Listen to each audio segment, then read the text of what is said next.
صل على سيدنا محمد وعلى آل سيدنا محمد وبارك وسلم. Assalamu alaikum everyone. I'd like to welcome you all to our second session of the How to Write Arabic series. And it's nice to see some familiar faces returning for the second session, and also nice to see some new faces as well. And I'd like to welcome everybody else that's joining us online. And I'm glad to have everyone here today, and I'm looking forward to facilitating another session where we'll continue on our journey of learning to write the Arabic script. And so for those of you that participated in the first session back in February, you may remember that we spent the first part of the class discussing various aspects of the Arabic script, including the history, its benefits, and some of the key characteristics and basic rules of writing. And then in the second half of the session, we transitioned into the practical hands-on portion where we practiced writing all the first few letters of the Arabic alphabet all together.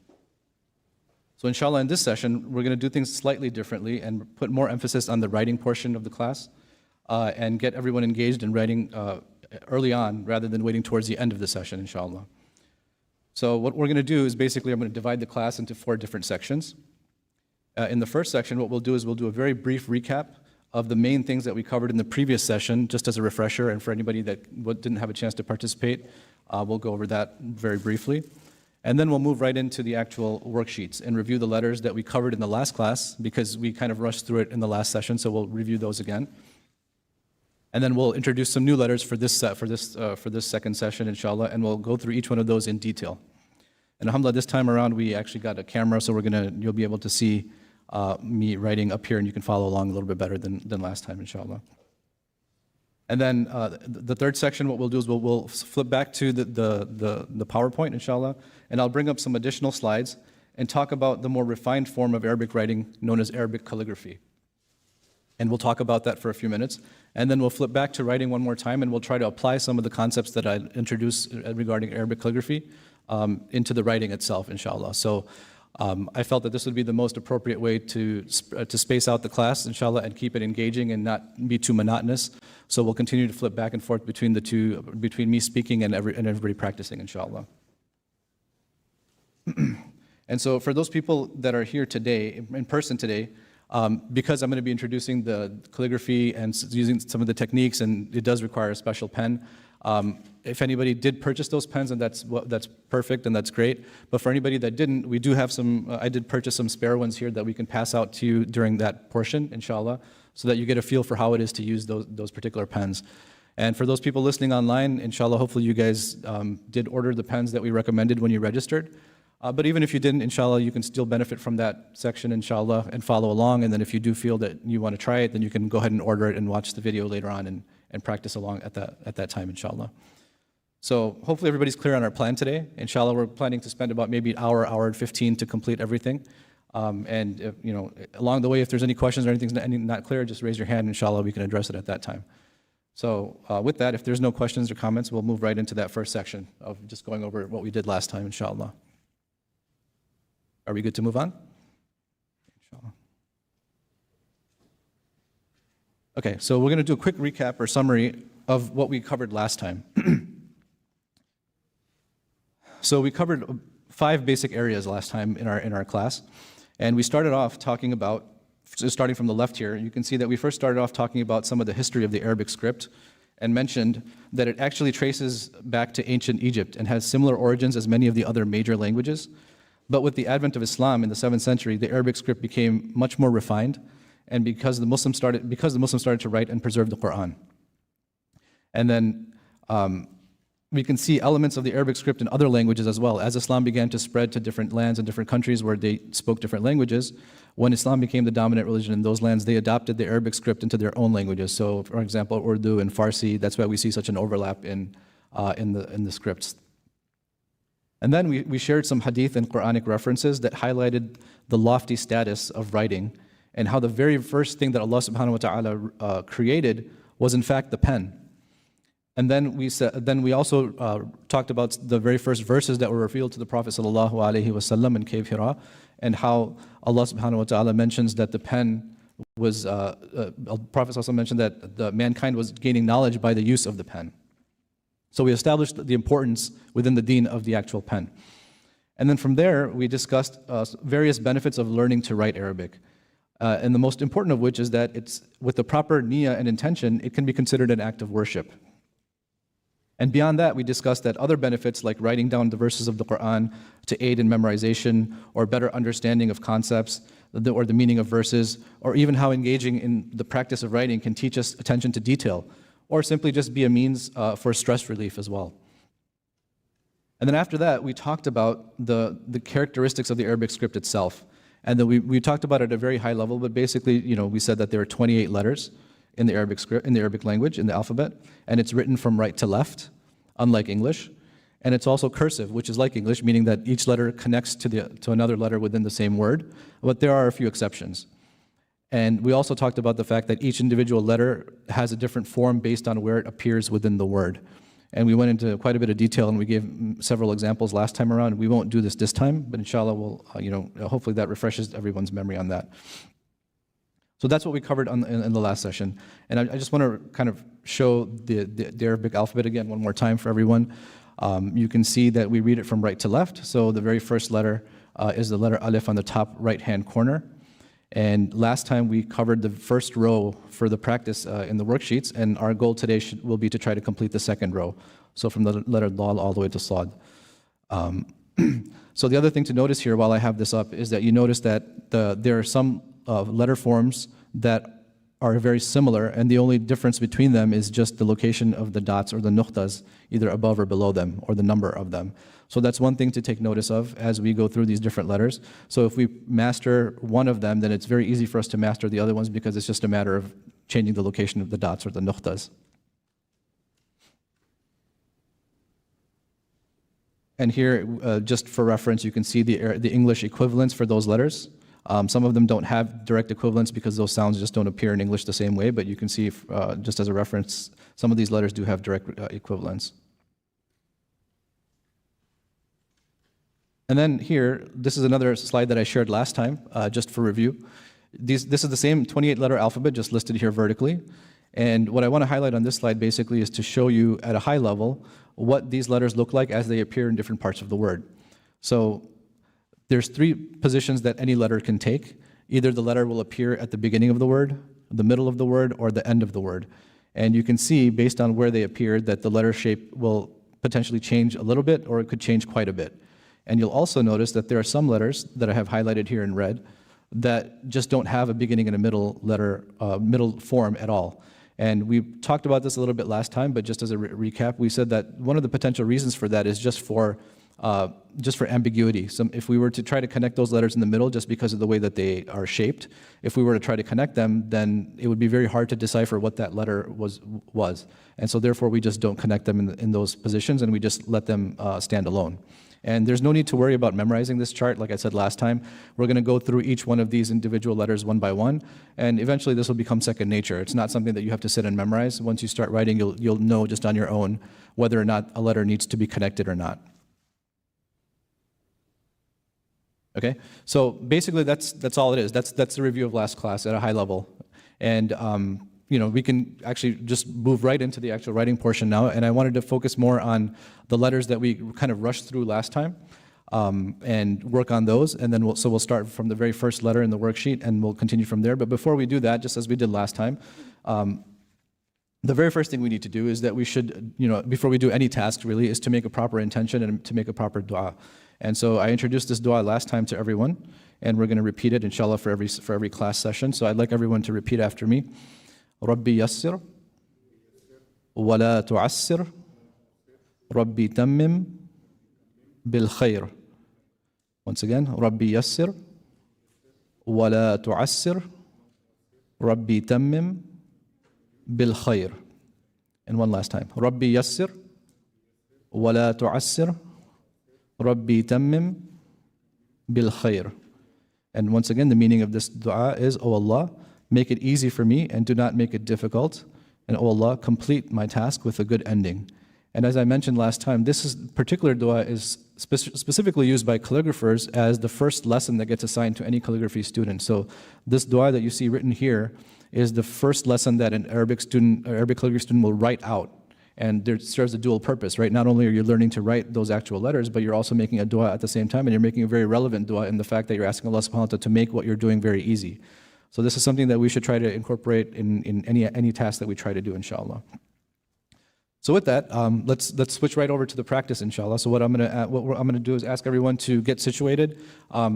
We talked about writing tips, and I think I skipped that on the previous slide, so I apologize, but I'll just review that right now really quick. So we want to sit in an upright position, right, with proper adab, because we are practicing the language of Allah subhanahu wa ta'ala, His chosen language. So just as we would sit in proper adab when we were reciting the Quran, if we're learning the language of the Quran and writing those letters, then we should sit with proper adab. So if you don't have a desk, go ahead and grab one. And pull out your worksheets and make sure you have a writing utensil and you have a hard surface to write on if you're at home. Sit in a proper position there as well. So I'll give everybody maybe 30 seconds to get situated online, or anybody here or upstairs or downstairs that may be listening. And then in the meantime, I'll ask the IT team to switch over to the camera, inshallah. Oh, looks like we're already there. Okay, so I'll give everybody about 15 seconds to get ready, and if you look up at me, then I'll know that you're ready to get started, inshallah.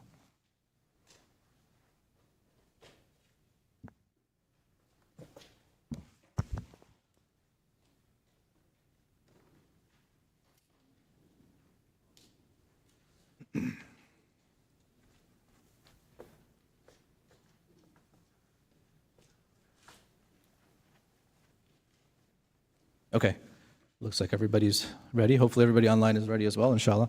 So what we have here basically is the worksheet that we assigned to everybody. Actually, I'm going to move this.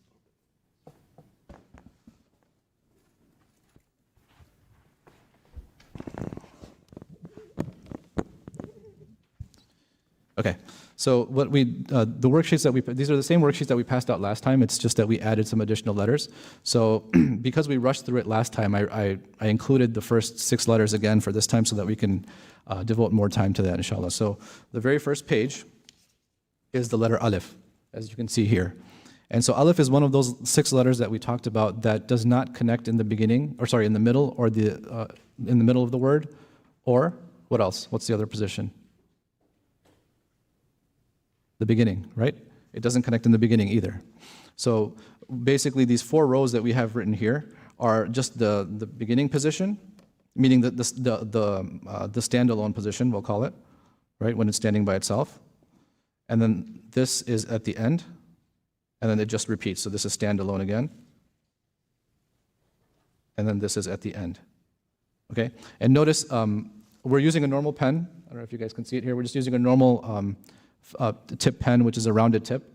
If you have the calligraphy set that we recommended, we're going to use the other tips later on towards the end of the session after I talk about the calligraphy piece. But for right now, we're just using a normal pen or a marker. So if you have the set, go ahead and use the one I'm using. I think is the medium. I think the large is a little bit too flimsy, so the medium is probably best. But again, if you're at home, you can use any type of a similar marker that has a little bit of thickness to it. If you use like a fine tip pen or a pencil, because all the letters here are enlarged, it'll be kind of hard to write in such a large font with such a sharp pen. But if you have it, that's fine. We can make do with whatever you have. So as we start this, what we're going to do is, again, our purpose here is to be as precise as possible. We can very easily run through each one of these worksheets and just draw a line and go through it and be done with it. But really the purpose of our class here is to really perfect each individual letter.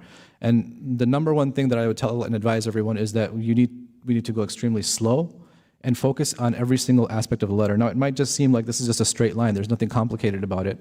But in fact, I'll talk about this later on, but when you get into calligraphy, you'll see that even a straight line is not necessarily a straight line. There is some movement in it. Okay, so we're not there yet, but my point is that if we want to get to that level, then we have to start with the basics and we have to be focused on every single aspect of the letter. And so you can see that I have some extra grid lines here, right, horizontal lines here, to help keep us all on the same track. And I've broken it up into 4 sections. So the letter alif is the tallest of all the letters, so it covers the entire space that you'd be writing in, right, in a line. And so the way that we do this, you can see that I have the arrows and the number of strokes written next to it. So the letter alif basically is just a single stroke. That's why you only see the letter 1, the number 1. But basically it starts from the top and it works its way down. Now, before we start writing, I want us to also pay attention to spacing. So it's not only that we're going to write the line going down, but in between each letter, so the space between here and here, I want us to try to maintain that same distance all the way across. Does that make sense? I want everybody to maintain, not only get the height correctly, which, we have the lines here for that, but we also want to make sure that we maintain the distance the same way. And that'll help teach us to be more focused on the precision of the actual letter. So inshallah, let's start with the very first letter. We're going to start at the top of the line, okay? And then we're going to work our way down. It might take a few strokes for your hands to kind of loosen up and to get comfortable with the page and the pen, but let's just take it one at a time. So we're going to do the letter alif again. And notice how slow I'm going. So I'm not just rushing through it. And I'm trying to maintain that same width all the way across. So we're going to work our way and try to complete this entire row, actually. Okay?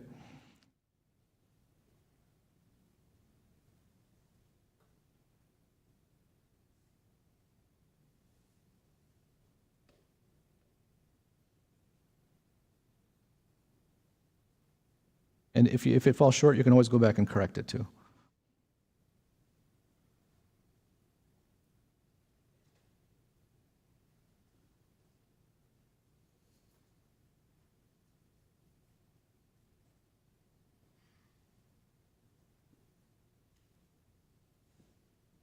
Also, I didn't mention, you can see that this letter alif has a slight tilt to it. It's not completely upright. It starts a little bit to the left and it works its way down to the right. Typically, because we're writing from right to left, it has a little bit of a flow to it.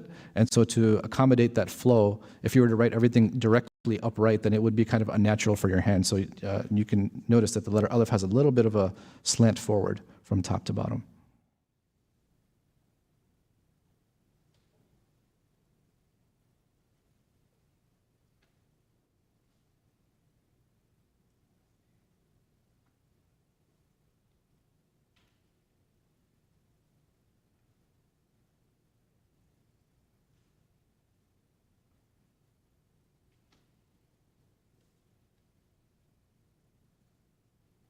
The other thing too is we don't want to press too hard, especially if you're using a marker. You only want to press as hard as enough to make contact on the paper. And this will become even more important when we start using the other type of pens, because if you press too hard, then you'll completely screw up the shape of the pen. So here we've completed one line. And as you can see, like even my writing obviously is nowhere near perfect, especially because I have a mic in my face, but you can see that overall the height of each individual alif it meets the top of the line and it comes all the way to the bottom.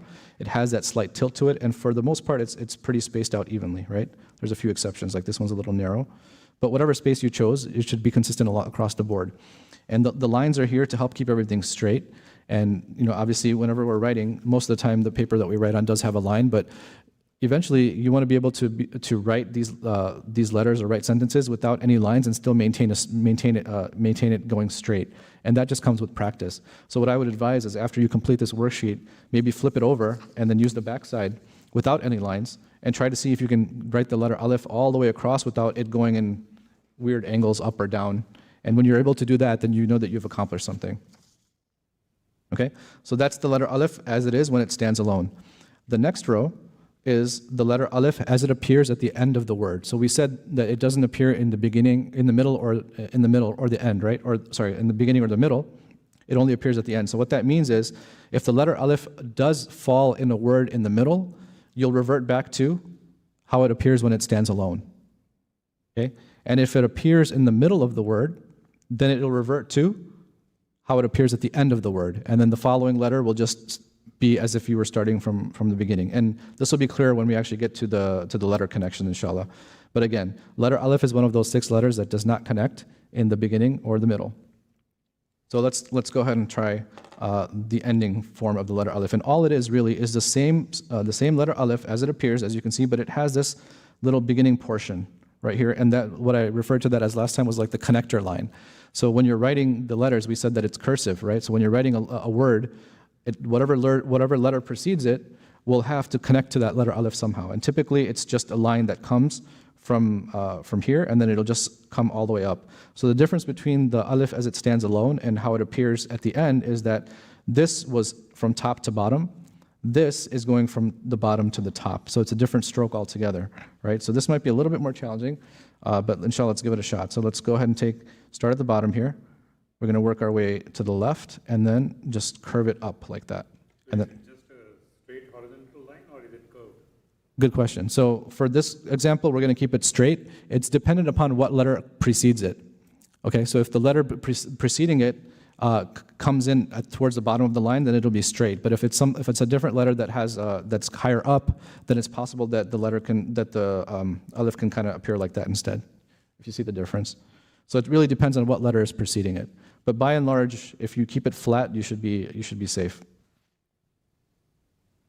So we'll complete this line as well.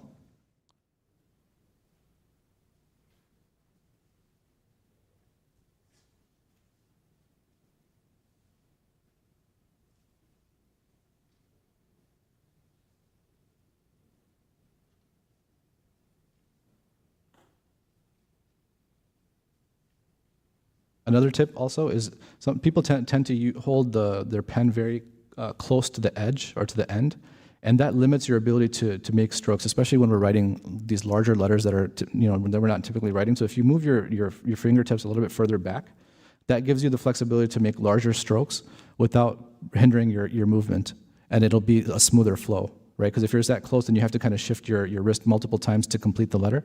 So if you hold it further back, that'll give you that flexibility and that range to be able to go a little bit further out. Okay?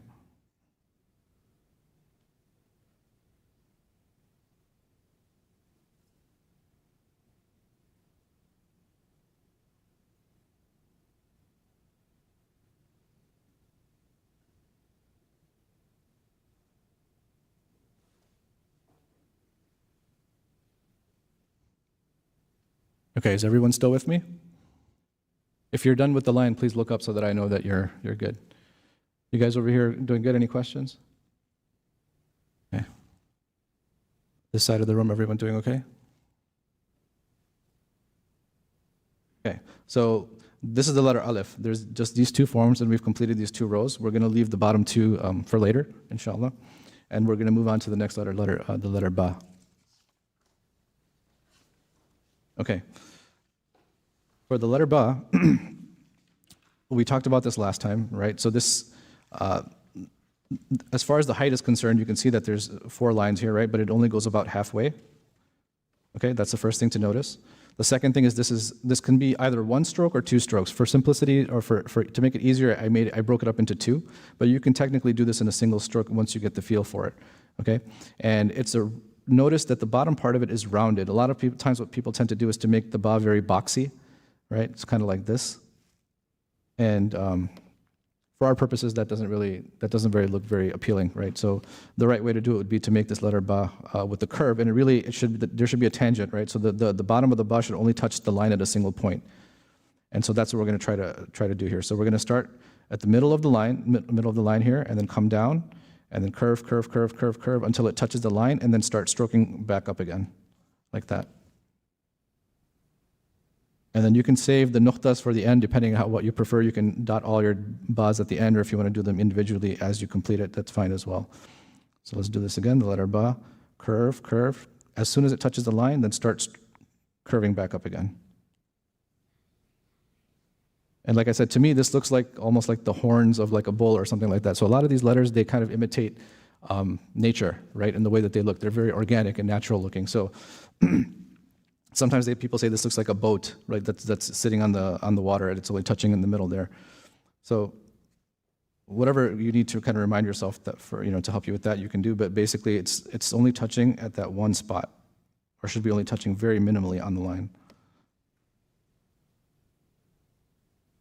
And also make sure you make it wide enough. We'll talk more about like how much space there should be between the 2 tips of the bas later. But make sure you make it wide enough.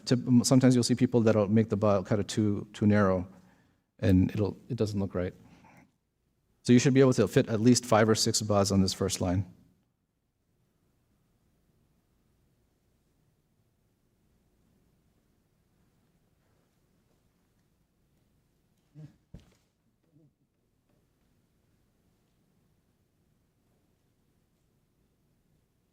If you're completed with the line, just look up, then I'll know that you're ready. If anybody has any questions, just raise your hand, inshallah.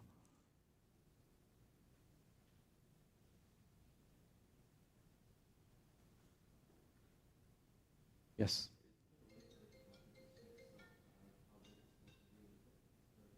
Yeah, you're getting ahead of me. We're going to talk exactly right about that, inshallah, towards the end of the class. Okay, so now we're going to move to the other form. So the letter ba does take all forms. So the first form is when it stands alone, right? Then the next one is the beginning, and then the one after that is the middle, and then the last one is the end. So for the beginning, basically it's just like the full form when it stands alone, but it's just getting cut off. So this, you can say, is just a portion of the full letter. And what we're going to do basically is start off the letter ba, but then abruptly kind of just stop it, okay? And in anticipation for whatever letter may be coming after it, which, we're not doing that here, but that's why it just kind of stops abruptly, and the intention is that it's going to connect up to whatever letter comes after it. So let's do a few of these. And notice that the letter ba starts, again, right in the middle of the line, and it comes down. So it's a pretty simple shape, but make sure you keep it curved. So we don't want to right angle here. We don't want to make like something like that. We want to curve it. And again, always be conscious of your spacing as well.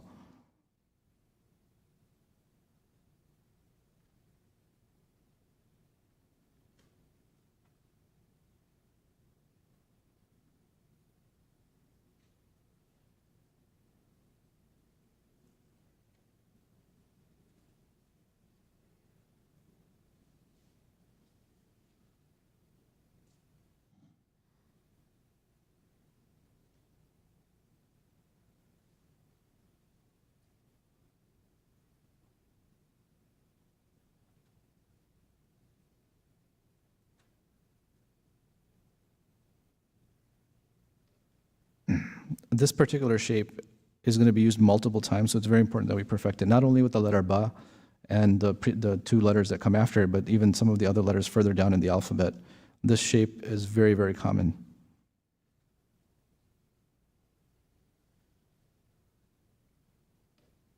Okay, so that's the letter ba in the beginning. The next is when the letter ba appears in the middle. And again, you can think of this as basically the ending part of the letter ba, right here, when it stands alone. That's similar to what's over here. And then this is just the connector line that allows whatever letter that's coming after it to connect to it.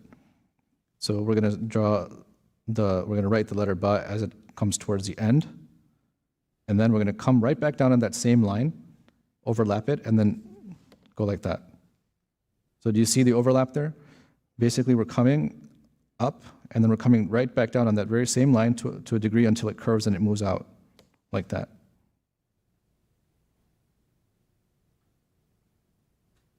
So let's go ahead and complete this line.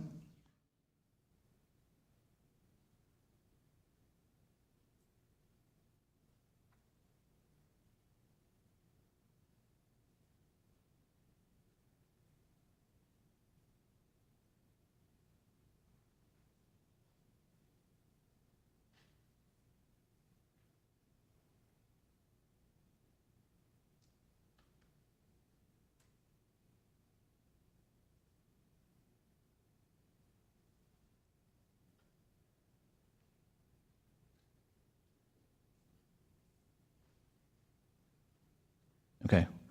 Everybody still with me? When you're done, please look up so that I know you're done.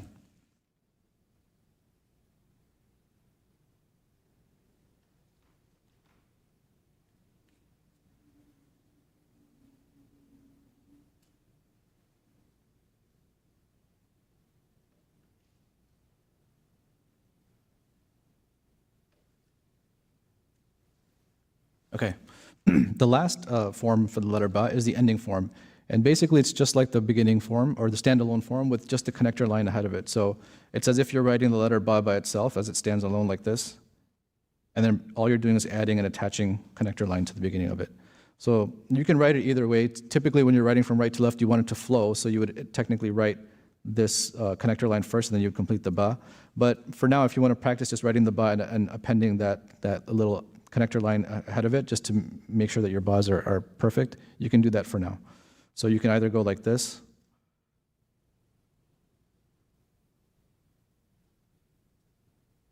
or if you want, like I said, you can just draw the letter ba by itself first, and then just add on the connector line.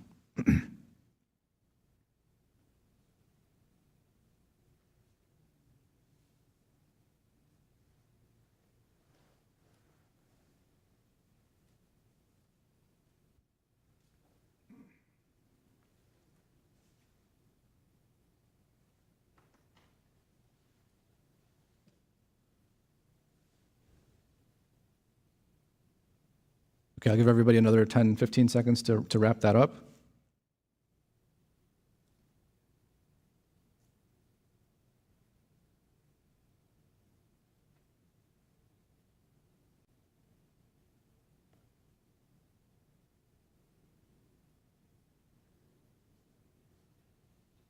Okay, so mashallah, we've not only covered 2 letters, but in fact we've actually covered 4, because the letter sta and tha, as you can see here, they all have the same shape, right? Letter ba, ta, and tha. What's the difference? The only difference is the location of the nuqtas. Very good. So we've covered 4 letters just by covering 2. So the letter alif stands by itself, but the next 3 letters, ba, ta, and tha, are all the same. They follow the same rules for all positions. The only distinguishing factor, again, is those nuqtas, those dots. So it's very important that we make sure when we're writing that we add those nuqtas and make sure that the right nuqtas are there, because otherwise it'll completely change. It can potentially completely change the meaning of the word that we're intending to write. So we should be very conscious of that. Okay, so we're going to skip letter ta and tha practice right now because it's repetitive to what we've done, and we have several letters to move forward to. If we have time at the end, we can come back to that. So inshallah, I want everybody to flip to the letter Jim, which is the next letter in the alphabet. Okay, so we're going to quickly go through this. The letter Jim, again, also starts, sorry, wrong pen. Starts halfway up the line, so you can see in a 4-line space it comes up about halfway, and this shape is completely different than the other 2, obviously, and it's a little bit more complicated, and it actually requires anywhere between 2 to 3 strokes to complete. And a good way to maybe since this one's a little bit more challenging, a good way to maybe get your hands familiar with the movements is to just trace over the strokes like this. So you're going to go 1. And then you're going to overlap it again and then come down. And then you're going to come down and curve it back again this way. And notice that it dips below the line. So this letter actually dips below the line. And it dips almost half of the body of the letter Jim is actually below the line, if you notice that. This darker line here is what we're calling the actual line that you're writing on. And so this part is dipping below. The curvature of this is, you can also, sometimes what I was taught in the past is like it's almost like an oval shape, right? So if you were to continue this shape, it would basically, you would be actually kind of almost making like an egg shape. Okay, so this is the kind of open space that you want to have in between as you're making the Jim. So this just comes with practice. So let's go ahead and start and try a couple. So you're going to start at the top, and then you're going to dip a little bit below the line. It's not flat, right? You can see there's a little bit of a gap here. And then you're going to overlap it when you come back the other way to a certain degree, and then it'll break off and start curving its way down. And then it'll curve down, curve down, curve down, and then until it comes back this way, and then it'll complete basically in line with where you started. So it should fit within an imaginary box. The letter Jim should fit within that imaginary box. So we shouldn't have the tail coming out too far, or the belly of the Jim, as people like to call it, sticking out too far, etc. It should all be proportional. Does that make sense? So let's try a couple of those.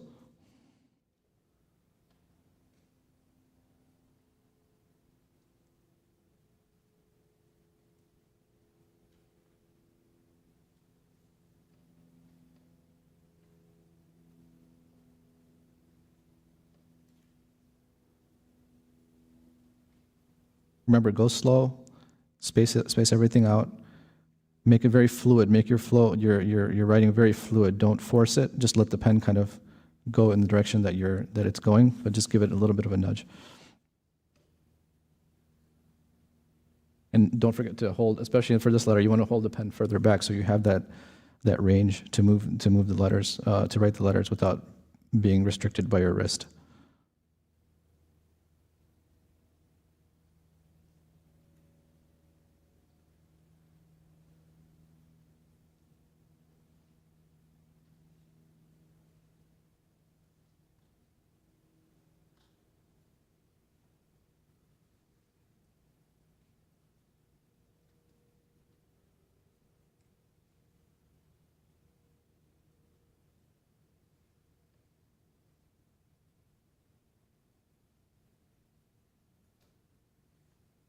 And then obviously don't forget to put in your nuqtas.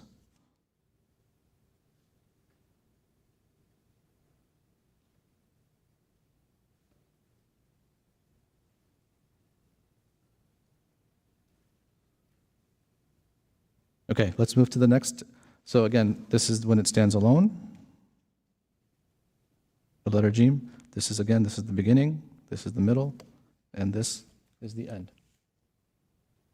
So the beginning, again, as you can kind of notice the theme, it's cutting off how it appears in standalone. So the letter Jim basically gets cut off from where it dips below the line.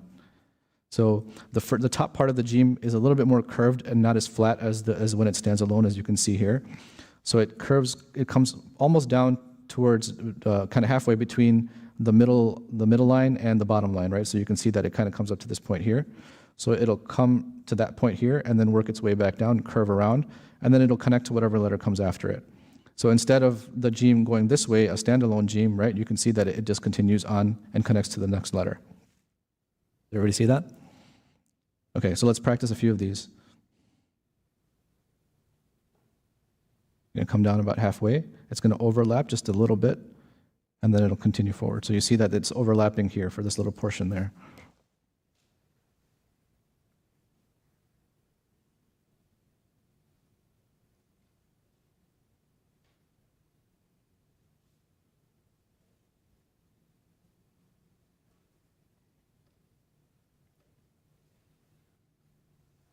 And again, since we're using a thin pen, thinner than what the printout is, obviously it's not going to be exact. Like it seems like it's a little bit higher, but in fact it's still proportional.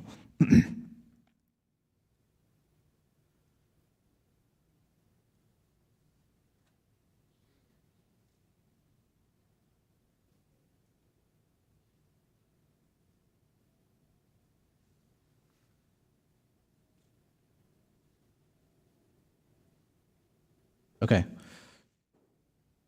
The next row, you can complete that letter later. So we're gonna move a little bit quicker here, just in the interest of time. But we're gonna definitely cover all the letters. So for the next one, the middle one, it's basically the same thing as the beginning, except again we have the little connector line ahead of it. And because of that connector line, everything kind of shifts up just a little bit. You can see that this Jim starts higher than the one above it, right? So it's basically this connector line coming here, and then the Jim is sitting on top of it, like that. A little more time, it goes up like this, and then you write the first part of the Jim, and it sits right on top of that.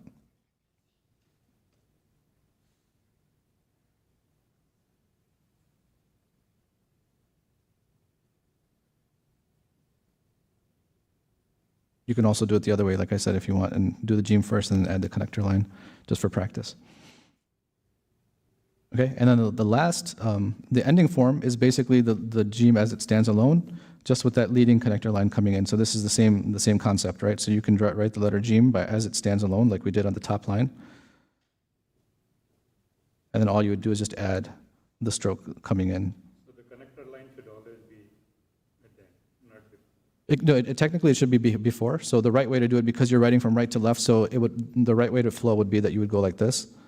Right? And then you would draw the Jim on top of it. So if you try to write like that, there's always a gap. You leave the gap away, again you touch it. Yeah, you might have to touch it up. Yeah, it takes a little bit of practice, but you're right.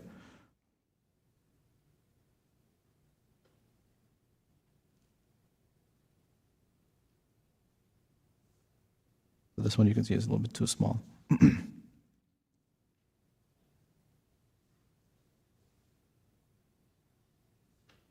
Okay, so now we just covered another 3 letters, mashallah. So we did the letter Jim, Ha, and Kha, right? You can see all of them are exactly the same. Again, the only difference is the nuqta. So we've covered 7 letters so far, and this is everything that we covered last time. Any questions on what we've covered so far? Pretty straightforward, right? It just takes practice. That's all it is. Okay. Now we're going to move on to some new letters and introduce some new letters, inshallah. And the next in the series in the alphabet is the letters Dal and Dal. So now the previous letters, they were all the same. The 3 letters were the same. For these, now we see that the 2 are the same. So we have Dal, Dal, Ra, and Za, right? So between these four, if we all we need to do is learn two, and then we'll automatically know the other two. So let's start with the letter dal. The letter dal is another one of those 6 letters that does not have a beginning or a middle form. And you can see, I talked about this last time, you can see the reasoning why is that all of these letters that typically don't have a beginning or middle is because they all kind of have a tail at the end, right? And so if you were to try to connect it to the following letter and not leave it by itself, then it'll alter the shape to such a degree that it'd be unrecognizable. And so it would be very hard for someone reading it to be able to understand what that letter is. That's why they just don't have a beginning or a middle form, and they just stand by themselves. Okay? So the next 4 letters that we're going to cover fall under that category of not having a beginning or a middle form. The letter dal is actually very simple and straightforward. You can do this in a single stroke, but I broke it up here into 2 just because everything's enlarged and it might be hard to write. But it's a pretty straightforward shape. So we're just going to start at the top, come down at a sharper angle than we did with the alif. Remember, the alif, we tilted it a little bit, but not to this degree, right? So if this is straight up, there's this much of a gap between the dal. So it sticks out, sticks to the left quite a bit. It comes down, it curves, and then it goes straight up, straight to the left. And then the tip can kind of curve back up again too. Now, I showed you the preceding letters, the following letters for a reason, because they're very similar, right? So when you're writing the dal, you want to make sure that you're not writing the letter ra. There's no... The difference between the dal and the ra, you can see right away, is that this bottom half of it is different. So make sure that when you're writing the dal, it's not going to be confused with the ra. It has to be distinct. Okay? And the letter dal, you can see the bottom part stays above the line, whereas the letter ra goes below the line. Okay? So let's practice the letter dal.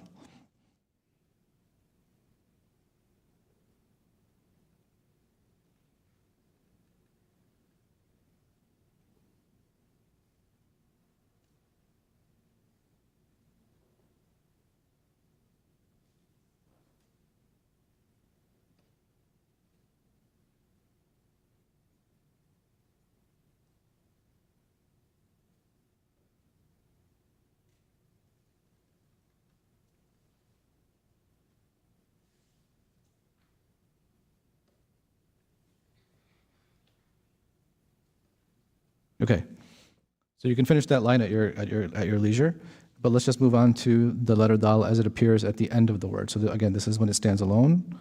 This is at the end. Okay, this is when it stands alone, and this is at the end again. So these are repeats. The bottom 2 are repeats of the top 2. So this letter, again, we have the leading connector line coming in, and what that's forcing the letter dal to do is to alter the angle of this the top part of the dal. So here you see that it's more sharper, like it sticks out more. Here it's a little bit more upright.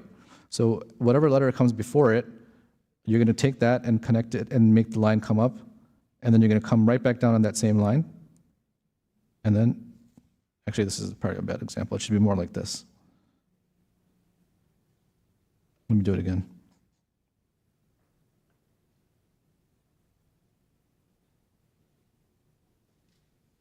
So, yeah, and when we get to the calligraphy, I'll point out the fact that a lot of the letters, we don't maybe acknowledge this, but a lot of the letters have overlaps that lead us to appreciate the beauty behind it because they overlap and we don't really notice that. And like you said, the letter kaf is like that. So if I was to you're getting ahead of me, but if I was to write the letter kaf, that's how it would look like, right? It follows the same strokes. But let's just complete the letter dal again. So we're going to go up like this and then come down. The other thing to notice, as far as the height is concerned, you see that this letter, the top part of the dal goes higher than halfway, so it's a little bit taller than the other letters that we did, like the letter ba previously.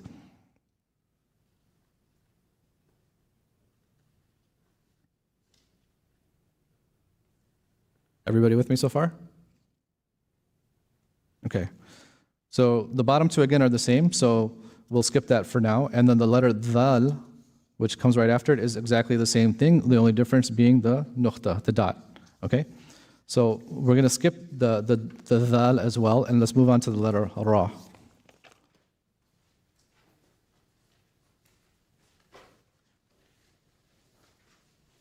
Now for this one, the lines are a little bit different. I did this just because to maximize the number of space on here and to get 4 rows of practice. But basically, this you can consider this halfway, right? So on the previous sheets, we had 4 lines. Here we just have 2 because the letter Ra never goes beyond the halfway point anyway. So to keep everything proportional, I just wanted to explain that. So this is the letter Ra. So it's going to start similar to the letter Dal, right? Except that this bottom part is going to come down below the line and curved out that way. Whereas with the letter Dal, it was more like that. You guys see that? So the letter Ra is a little bit different in that the tail comes below the line and it goes out further. And in fact, this is one of the hardest letters to actually write and to get it to look right. Otherwise, it looks like it's just incomplete. So let's practice that a few times.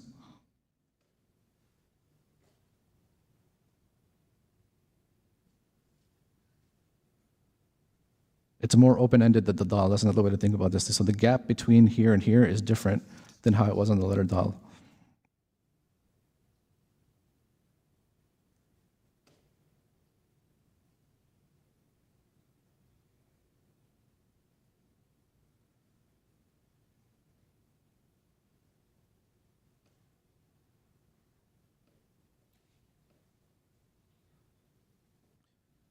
So again, this is the standalone.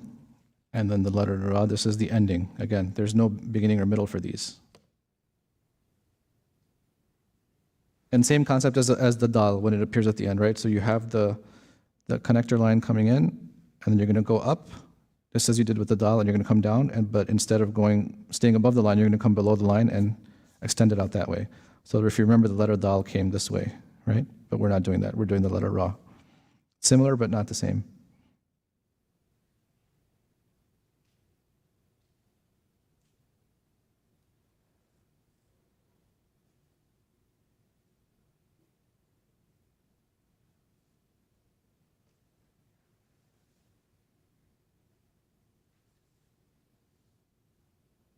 Practice that for another 30 seconds.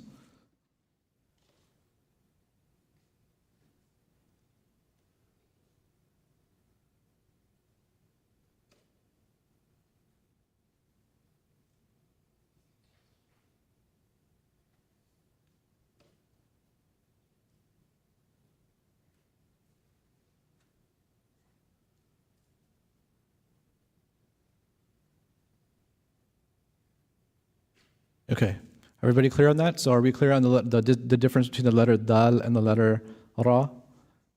The letter Dal doesn't dip below the line, the letter Ra does, the bottom part of it does. And also make sure that if we're intending to write a Ra, we add we don't have the nuqta, but if we want to write the Za, then we do. So we've covered Dal, Dal, and now we've effectively covered Ra and Za as well. Okay? So we're going to move forward to the next set of letters, the letters Sin and Shin. And as you can see, these two are very similar. Again, only difference being the nuqtas. And this has 0 compared to 3. And this is a unique letter. It's different than the rest. And the way that this is done is that there's multiple strokes here. There's actually about 3 strokes to complete this, okay? And so let's just trace over the letter. So we're going to make this little shape here, which is like almost like a sideways letter 3, right? So each one of these little dips is equidistant. So both of these should be the same. There should be the same amount of space in here as there is between here. And again, this, as far as the height is concerned, it comes up a quarter of the way on the line. And again, because of spacing, I only used 2 lines here instead of 4, but you can see that this only goes, if this was the halfway mark, there would be 2 more lines up here that would be the entire length. So for reference, the alif would be like that all the way from up to there, right? So this is only coming up a quarter of the way. Okay, so the first part of the letter is like this sideways 3, and then you have a huge dip that comes down below the line, and it comes back up. And it goes about 1/4 of the way down on the next line. So let's practice that on its own.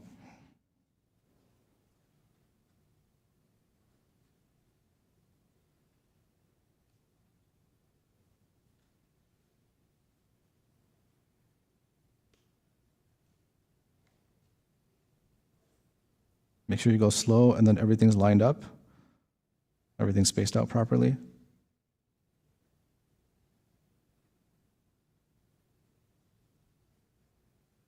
And it shouldn't be that, so again, the depth of this should be higher than it would be for the letter ba. Let's not do it so that it's not as deep as like the letter ba would be, right? So if I was, the wrong way to do this would be like this. It's not deep enough. It should be a little bit deeper than that.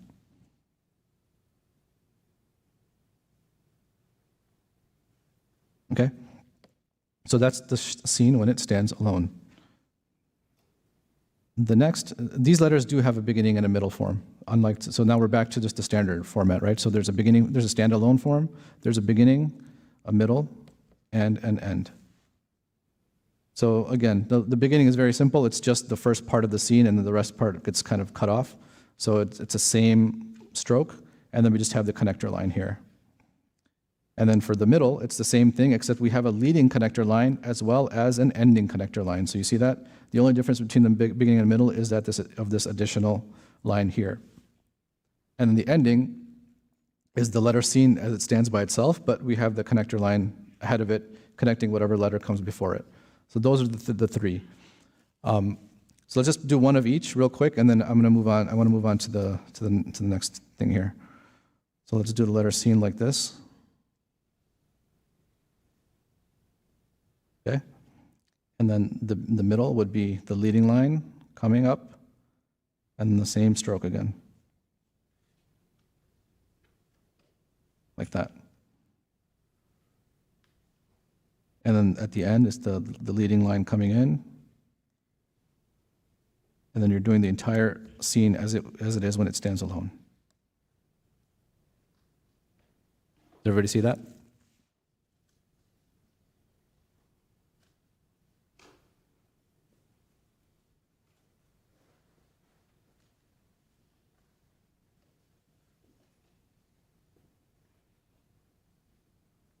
Okay.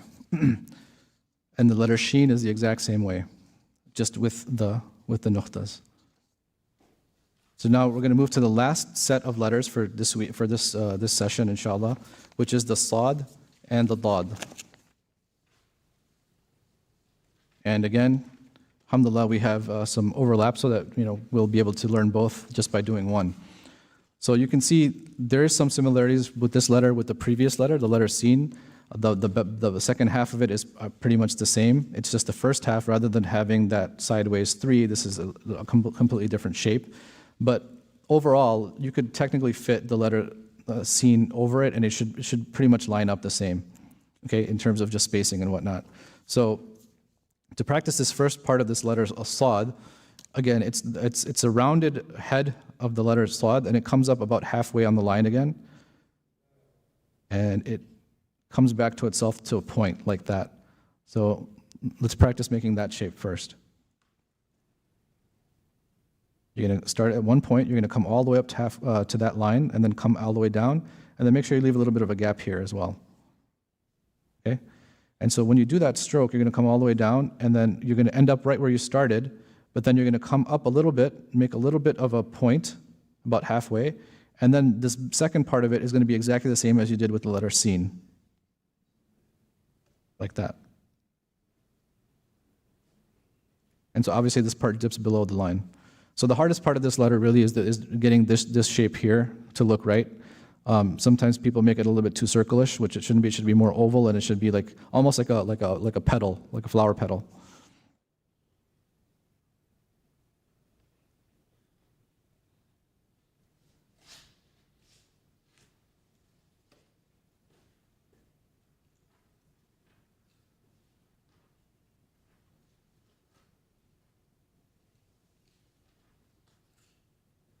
Okay, so the next, the beginning, middle, end.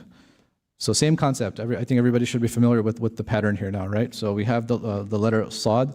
When it's at the beginning of the word, basically it gets cut off, so we only use the first half of it. So we're going to draw the letters, the head of the saad as we normally would, and then we'll get to this point here, and then instead of dipping down, we're just going to make a connector line to allow whatever letter is coming after it to connect to it. So again, the main thing here is just to get this part down.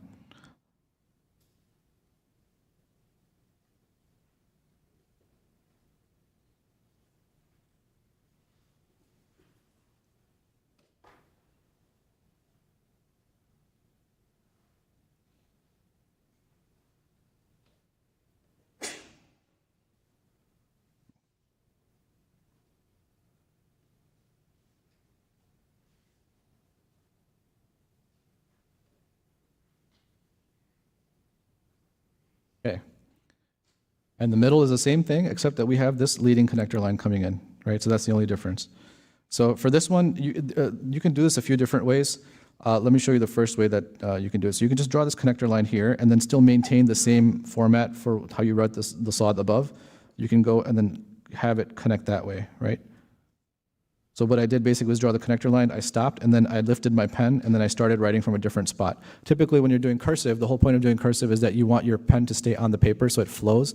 So sometimes what people do is they'll actually extend this all the way till here so that they have something to work off of, and then they'll just kind of go like that, right? Either way, I suppose, is fine. Whatever you feel comfortable at this point. We'll talk about it in more detail when we get to the calligraphy piece, what the right way to do it is. But when you're writing, as long as you maintain that basic shape, you should be fine. So again, you can either go like this, stop, lift your pen, and then write the saad as you normally would. Or you can take this line, extend it all the way, and then go like that. And then the same thing applies to the ending letter, except that instead of stopping abruptly for the connector line, you're going to actually complete the entire shape of the saad. So you can go like this.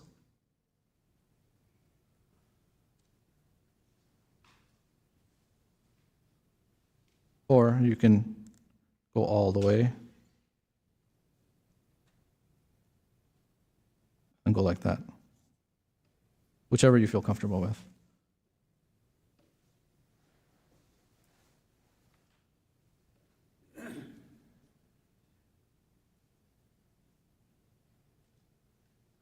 This takes practice. Getting the shape doesn't come normally, so you have to really practice getting the head of the saad correctly. Same thing with this this tail part of it. It takes a lot of practice to get that. And so the dad is exactly the same thing, but the only difference being the nuqta. And there's one nuqta here. So the saad has no nuqtas and the dad has one nuqta on the top. Okay, but everything else is the same, as you can see here. All right, so that completes our letters that we're going to cover today. The last two, our letter connections. Basically, what these are a combination of the letters that we've covered so far and how they connect with one another. Okay, so some of these are actual real words, others are not, because it's hard to limit the letters that we're using to the ones that we've covered and try to form actual words. So if you see something that doesn't seem spelled correctly, just ignore it. It's just more for practice, for connecting. But you can see here that we have the letter ba, and then it goes straight into the alif. So you can see how the stroke that we practice for the alif is here, right? And then the ba stroke is here for the beginning, and this is the standalone ba. And then the kha here is like this. That's just as we practice, and then it goes, here's the connector line, and then we're connecting it to a ta, and then here's the ta portion right here, right? And then here's the ending ba with the connector line, and it's completing the letter ba. And then so on and so forth. So I'm going to leave this for everybody to practice on their own. We have about maybe 15 minutes or so at the most, right? So we're at about an hour right now. So I want to dedicate the last 15 minutes to just cover a few more slides to introduce a slightly different topic, not different, but a little bit looking at things from a different angle. And then we'll go back to this worksheets really quick, and then we'll use the calligraphy pen. So I anticipate maybe another 15, 20 minutes, inshallah. And hopefully that should be okay with everybody. So can we switch back to the...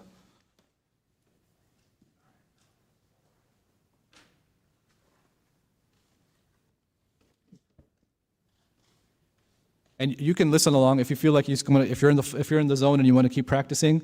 By all means, go ahead and just continue practicing while I'm speaking. And you can, if you can look up on the slide, or you can just listen in. Either way, it's fine.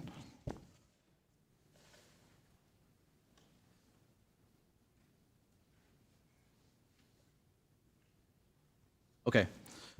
So what I wanted to do actually is just take one step back and go back to the objectives of our course, and discuss one of those objectives in a little bit further detail to help us understand and appreciate where writing Arabic fits into the bigger picture. Right? Why are we here? Why are we learning all this? Is there a bigger picture? So we had two main objectives when we kind of put this course together. One was to provide a practical hands-on guide to writing Arabic, right, which we've been doing. And we've been trying to get everybody just familiar with and comfortable with writing with a pen and writing the letters themselves. The other objective that we had was to provide an appreciation for the Arabic script. And last time we talked about 3 different angles from which we can appreciate the Arabic script, okay? And the very first one being that it's an act of worship, right? Why should we appreciate, this whole concept of writing and everything else? Because we can consider it an act of worship, as we said. If we have the proper intention, if we're writing the chosen language of Allah subhanahu wa ta'ala, then we can hope for some sort of a reward. Just as when we recite the words of Allah subhanahu wa ta'ala, if we write the words of Allah subhanahu wa ta'ala, we can hopefully, inshallah, hope to achieve some sort of a reward. So that's very clear and obvious, and that's our main angle that we can appreciate learning to write the Arabic script.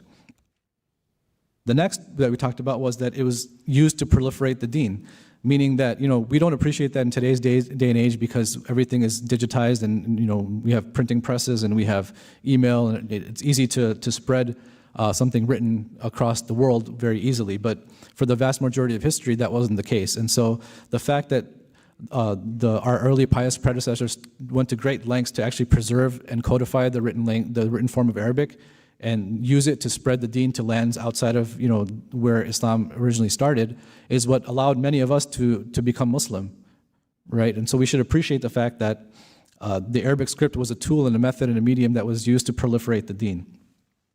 So those two, I think, are pretty clear and straightforward to appreciate. Those 2 angles are clear to appreciate, right, about the Arabic script. This last one that I mentioned last time was it's an expression of Allah subhanahu wa ta'ala's beauty. So I wanted to focus on this last one just a little bit more and talk about why when we say that the Arabic script can be considered an act of, considered an expression of Allah subhanahu wa ta'ala's beauty, what do we mean by that exactly? So I think it can most easily be summed up in a hadith of the Prophet sallallahu alaihi wasallam, who said, "Inna Allah jamilun wa yuhibbul jamal." And that means verily Allah subhanahu wa ta'ala is beautiful and He loves beauty. And so in essence, anything that from Allah subhanahu wa ta'ala's creation that we find beautiful should ultimately lead us back to and remind us that Allah subhanahu wa ta'ala is the source of that beauty. Meaning the fact that beauty exists in the world is actually a sign and a proof of Allah subhanahu wa ta'ala's existence. And in another hadith, the Prophet ﷺ said that Inna Allah kataba al-ihsana ala kulli shay. Indeed, verily, Allah subhanahu wa ta'ala has prescribed beauty. Ihsan can be translated as beauty or perfection or excellence in all things. So one way to interpret this is that Allah subhanahu wa ta'ala is telling us to strive for perfection, for beauty, for excellence in whatever it is that we do. And obviously this can be applied in many different spheres. But in the context of our discussion today, we can apply it in terms of beautifying and perfecting our writing. And that's where Arabic calligraphy comes in. So what is Arabic calligraphy? The word calligraphy by itself is a general term, and it can be defined as producing decorative handwriting or lettering with a pen or a brush. And I'm sure many of us have seen countless examples of calligraphy all around us, like in English. I'm sure, if you go anywhere, you'll see Arabic calligraphy, English calligraphy. However, we can apply a deeper meaning to Arabic calligraphy specifically, especially in light of the previous hadith that we just mentioned. We can define it as the art of beautifying and perfecting the words of Allah subhanahu wa ta'ala's chosen language.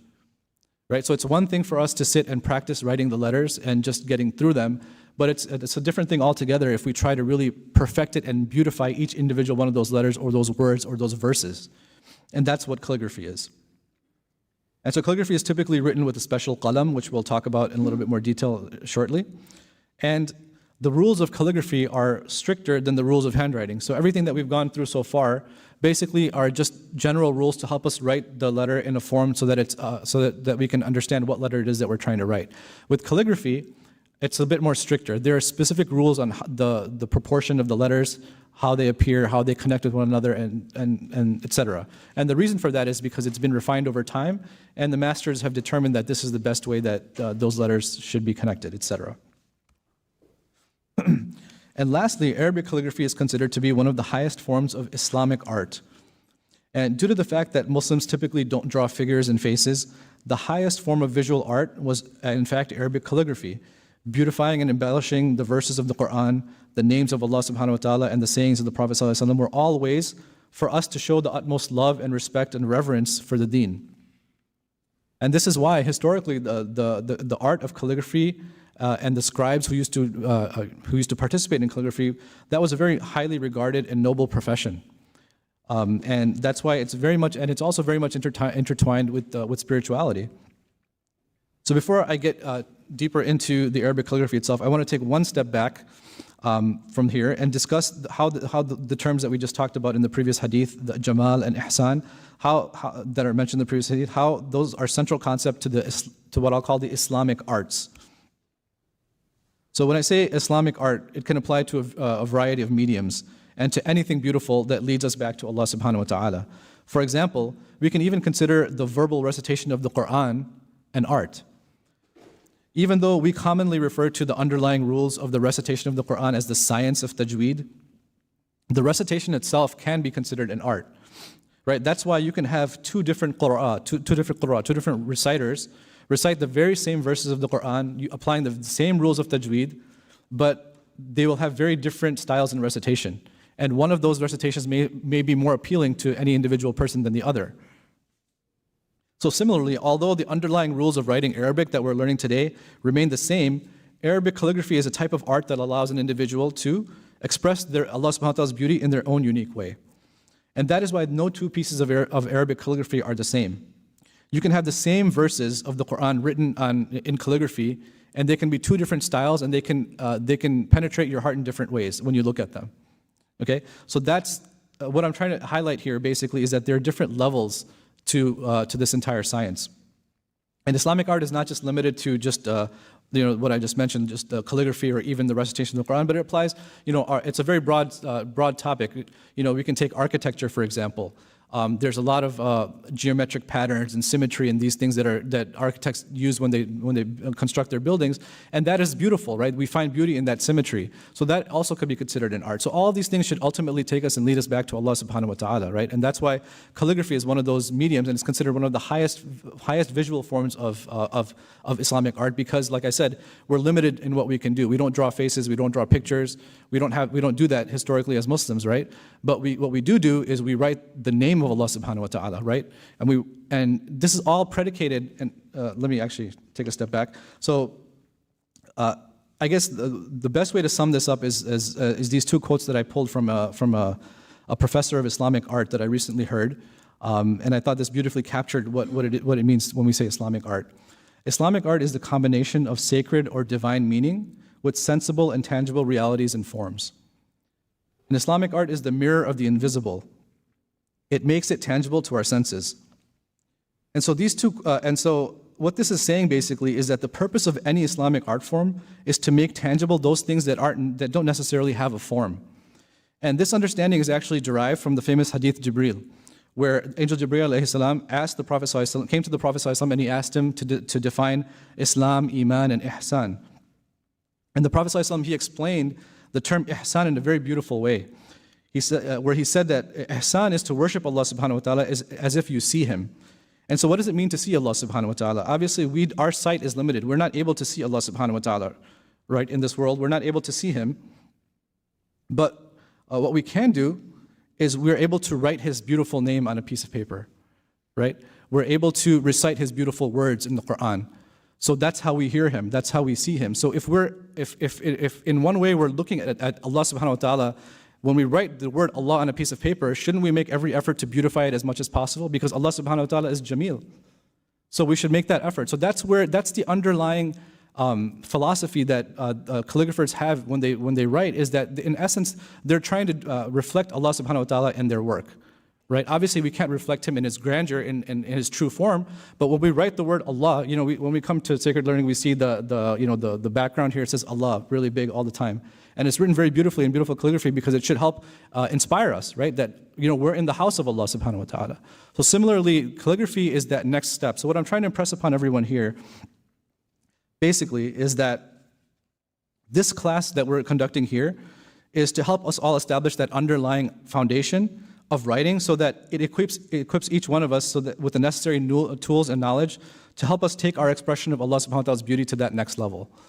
right? And so it's not a simple process. You can't become a calligrapher overnight, nor does everybody aspire to become one, but at the very least, we should appreciate the art form and what's underlying behind it.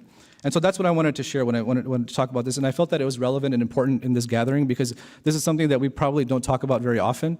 We're typically focused on other things whenever we have Islamic lectures, and we don't get very many opportunities to talk about the Islamic arts, but that is something that's part of our tradition.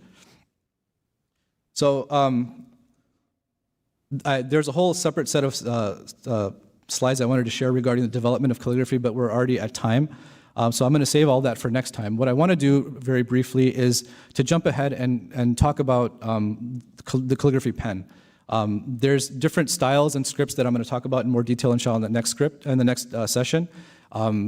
We'll go through the history, the development, and all of that, and then I'll share details about each individual script and how they're different.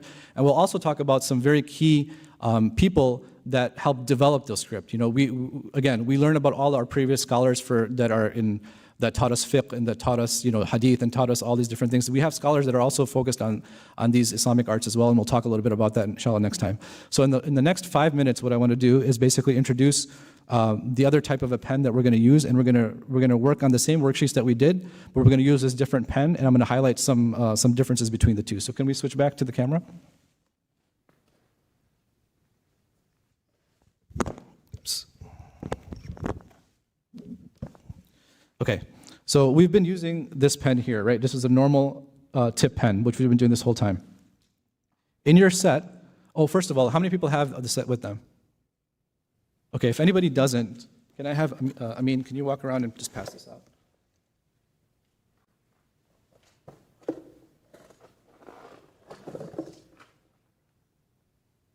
Yeah, just pass these out. Just open these up.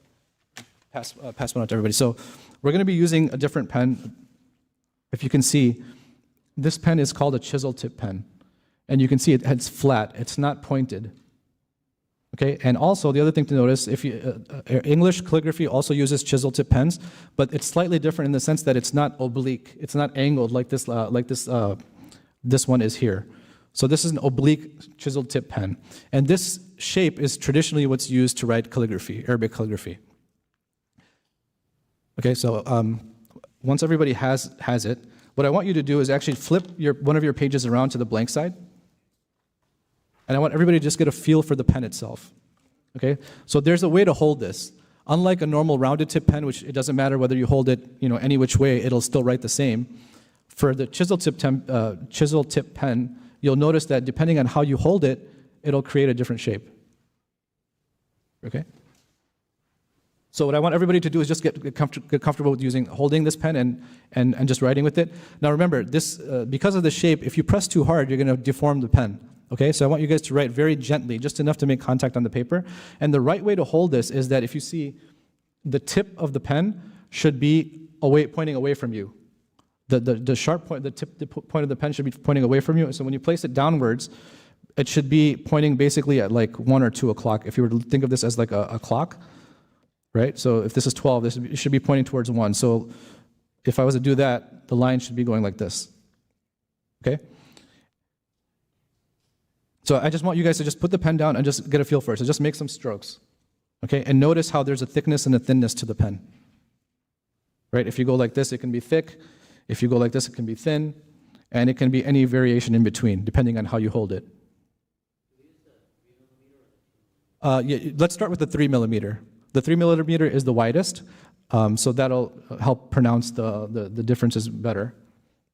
So go ahead and use the 3 millimeter. And I think that's what we passed out to everybody. So again, you can make a thick line, you can make a thin line, you can do something in between. How did you make the thick line? By turning the pen? Yeah, so if I hold the pen like this and I place it on the paper, then the entire chisel part of the pen is making contact with the paper, therefore I'm getting a thick line. If I hold it more vertically and I'm going down, then you'll notice that it goes thinner, right? Because less of the paper, the same amount of pen is making contact on the paper, but it's overlapping in the same spot, so it doesn't create that thickness. So you can see with the single pen, look at all the variation, right? You can see such a variation in the thickness and the thinness. So the thickness can be achieved by turning this way or that way? Correct. So the default way to hold a pen, like I mentioned, is that it's facing 1 o'clock. So if I was to just touch the pen to the paper, this is the shape that it will make. So it's basically, if I just kind of magnify this, this is the way that the line would look, right? Like that. That's the default place or stage of the pen, default state of the pen. Everybody getting a little bit more comfortable with it? Okay, so now the next thing to do, we're going to start with a very basic unit of measurement, which is called a nuqta. And what we're going to do is make a nuqta with this pen. And the way to do that, again, is to have your pen facing the 1 o'clock angle, and then you're going to place your pen down, and you're just going to come down towards the right. Again, you're going to place your pen down, facing 1 o'clock, and then you're going to come down to the right. So basically, this is a rhombus, or like a diamond shape. So it's like this. Okay, so this part is kind of sitting towards the line. So I want everybody to kind of practice making a few of these nuqtas one after the other, like that.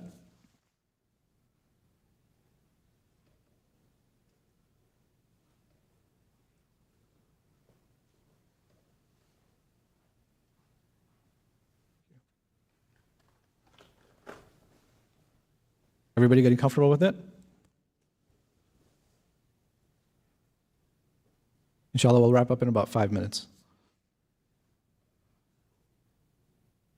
Okay, so I want practice. Try to stack them on top of one another and get them as close as possible and touching. Let me see if I can zoom in here. Okay. So if I do this nuqta, I want the next nuqta right below it. So I want these two points right directly below one another. See if you can get that level of control. Again, you're going to make a nuqta, and you have to kind of tell yourself, where do I start this next line so that they both touch? See that? Try to stack them up and try to get each one of those nuqtas the same width.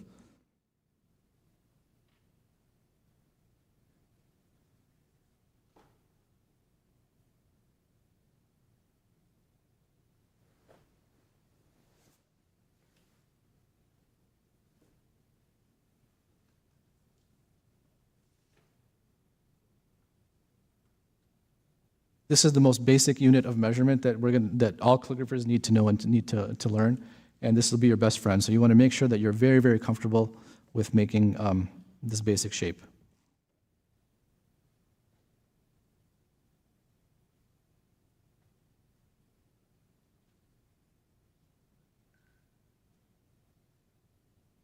Okay, so that's the nuqta. So now what I want to do is let's apply this to one of the letters that we've already learned. Let's apply this to the letter alif, okay? So let's draw a straight line going down to try to make the letter alif, okay?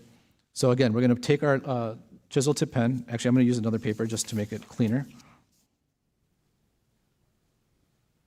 Let's take our pen, and we're going to point it towards 1 o'clock, right? And then we're going to come straight down, just like that.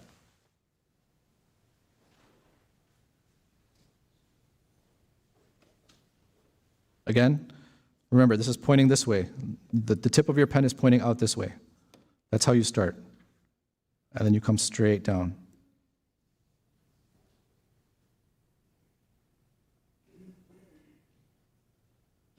Now, here's how we use the nuqtas to our advantage, okay?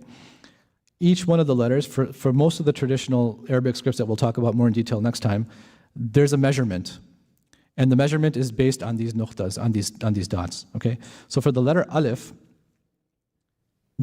should be anywhere between 6 and 7 nuqtas. So if you can make 6 nuqtas, then this is the height of the letter alif that it should be, proportionally, right? Because these nuqtas are based on the width of your pen, of your qalam, and so therefore, when you do 6, that'll give you the proper proportion for the letter alif to make it visually appealing. Like for example, if I was to make this alif like that long, then obviously it's too thin, right? If I had a thicker pen, with a wider tip, then yeah, perhaps this would have been okay as long as it was proportionally 6 nuqtas wide. Okay, so it should be anywhere between 6 and 7 nuqtas. Be the same height, and they should be standing one on top of the other, the nuqtas.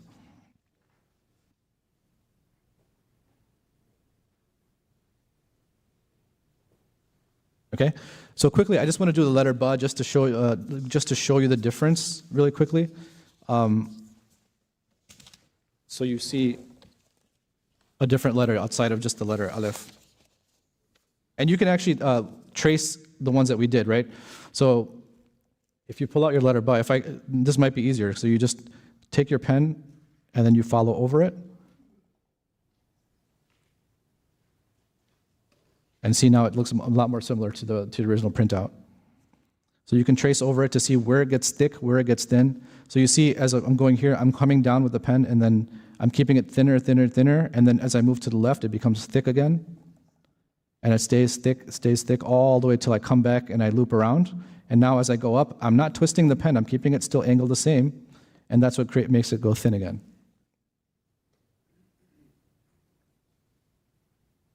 Anybody have any questions about this?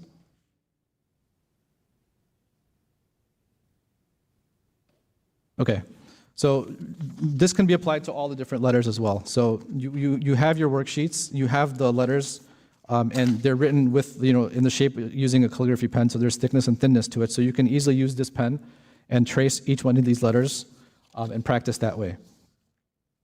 Okay, so this is just a very quick introduction to using the pen.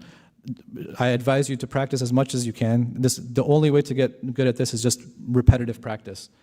And you'll notice that you'll make strides. If you do it enough times, and all of a sudden something will click, and you'll be able to get a perfect letter, perfect shape each time. Are there any final questions before we close out this particular session? How long is this course? How many sessions? So we're planning to have either 2 or 3 more, depending on how much we get covered in the next 2 sessions. So we have about half of the Arabic alphabet letters remaining, so that'll take us at least 2 more classes, but we can potentially spill over to a 5th class, and then if we try to incorporate some of this calligraphy, it may slow us down a little bit, but if that's what people prefer, we can certainly do that, inshallah.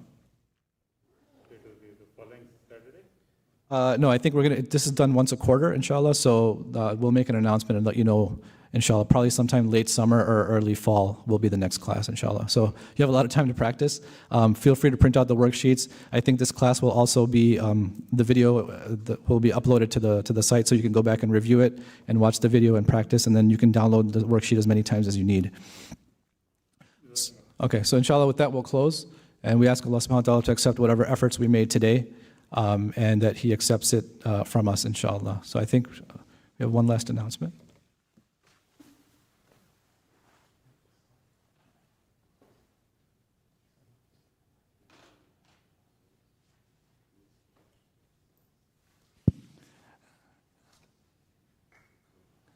Assalamu alaikum. Jazakallah Ustad Sajid for his time today.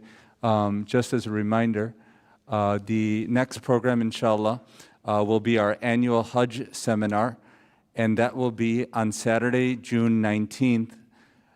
This program, however, is conducted annually at Masjid al-Huda in Schaumburg, so that will be the physical venue, inshallah. And like always, it will be broadcasted online. So inshallah, please mark your calendars and let those family members know that are interested about a Hajj, that inshallah, who knows, maybe they'll be going to Hajj, that coming up Saturday, June 19th, Dhuhr, 1:15 p.m. Central Standard Time, until Maghrib, 8:30 p.m.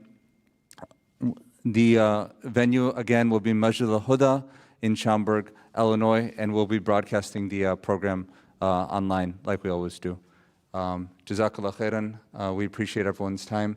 Any feedback, there'll be a survey that will be sent out. We kindly ask that you share any of your thoughts so we can make our programs better in the upcoming future.